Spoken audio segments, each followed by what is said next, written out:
So today we have got a really big question, a really, really important question, and it's something that a lot of people are wondering.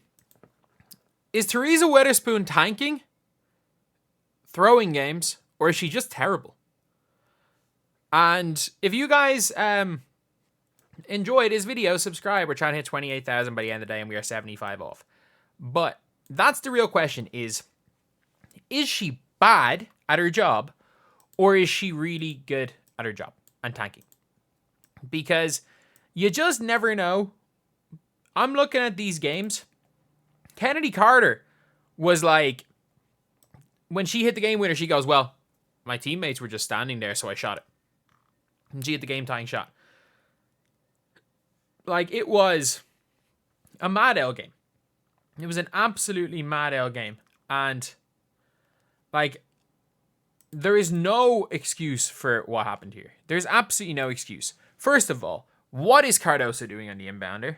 Second of all, why is this play right here happening?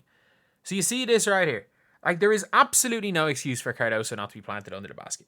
There's just not. Cardoso, there's no reason for Rachel Bannum to be on Megan Gustafson. There is no reason for Rachel Bannum, Kennedy Carter, and Lindsay Allen to be on the floor. There is absolutely no reason. Michaela Onyenwere is not on the floor right now. Like, Onyenwere is not on the floor. There is no excuse for her not to be on the floor. Because she can switch, especially when you are switching everything.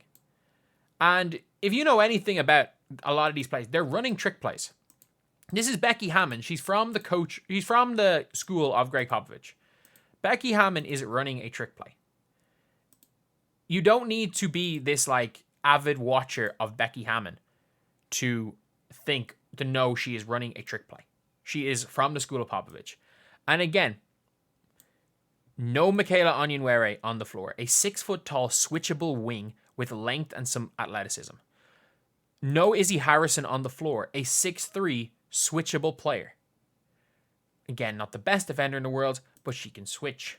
You've now got a situation where if you just, in this scenario, even if you had Onyenwere on Kelsey Plum, what you realistically should add is Cardoso here on Megan Gustafson.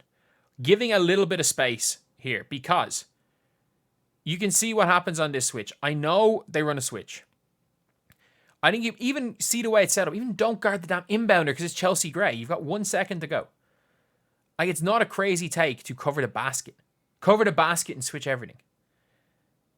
Like, making an inbound pass harder is not the end of the world in this scenario. But I see kind of the logic in this. But again, why not just put her under the basket? If you want length on the inbound, put Angel Reese there. I don't know what they're trying to do here. Or put 6'3" Izzy Harrison on the ball. So that you get Cardoso in this action right here so that they can switch that. And there's some length on Kelsey Plum no matter what. But what happens here is, again, by the way, this is no excuse for how bad Angel Reese played this defensive possession and how bad Kennedy Carter played this defensive possession. They both played horrendously bad. Like, Kennedy Carter, this is a slow, loopy pass, and Kennedy Carter is in position to get this pass. See where AJ is?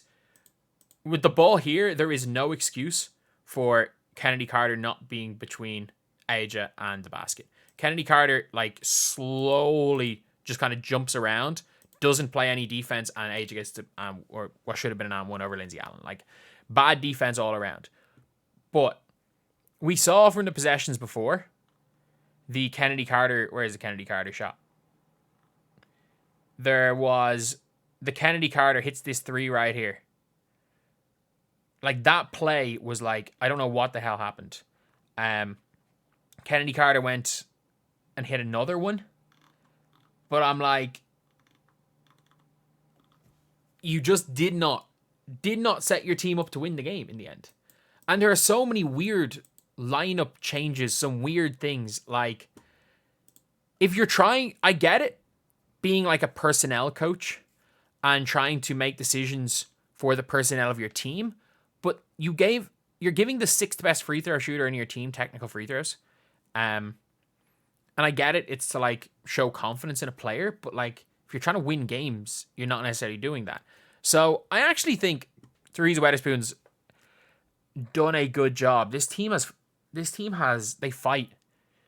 Sometimes they might fight each other, as we may or may not have heard in the locker room. But they'll fight to pull their way back into games.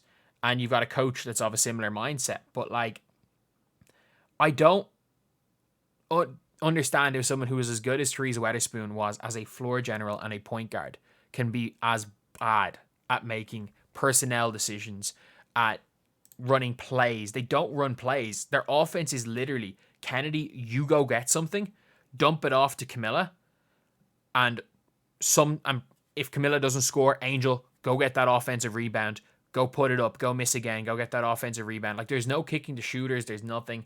Like, they got lucky today that Lindsay Allen is balling. Like, Lindsay Allen starting to ball. You've got players that are hooping right now on this team that maybe we didn't think were capable of playing this well.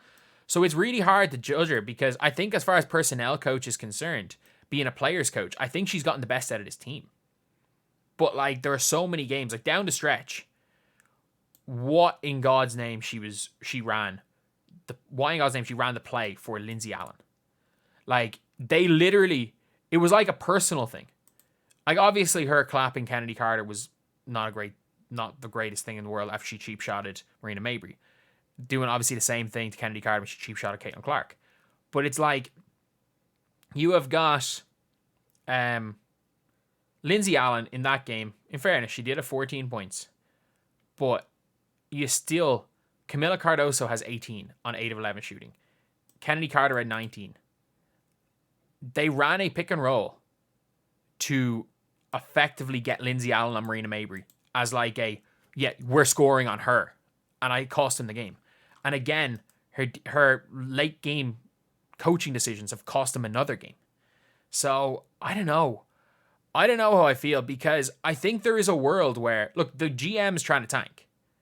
They're trying to tank. They're trying to get into the lottery, because if you're in the lottery, you can probably you're not getting paid because of the way the picks work, or the pick swap with Dallas works.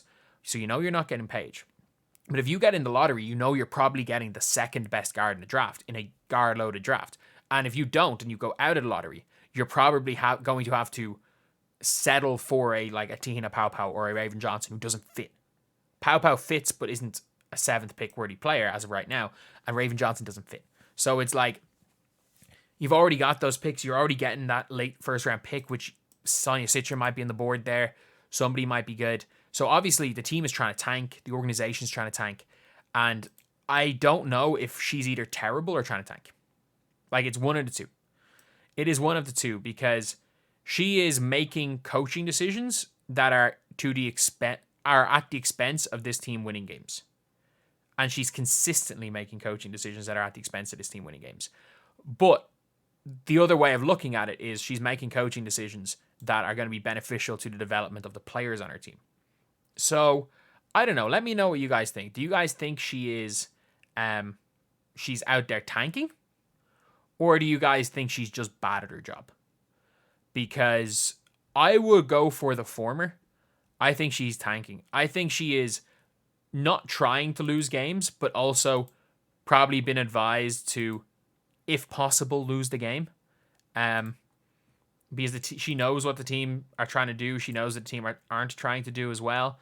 She knows the goals of this team long term, and she probably knows that it's a lot easier, especially in this year's free agent, with how good young point guards are becoming, that it's going to be a lot easier to get a good point guard in the draft than it is to get a good point guard free agency, because there are very few good vet point guards, whereas there are a lot of good young point guards in the draft that you can choose from.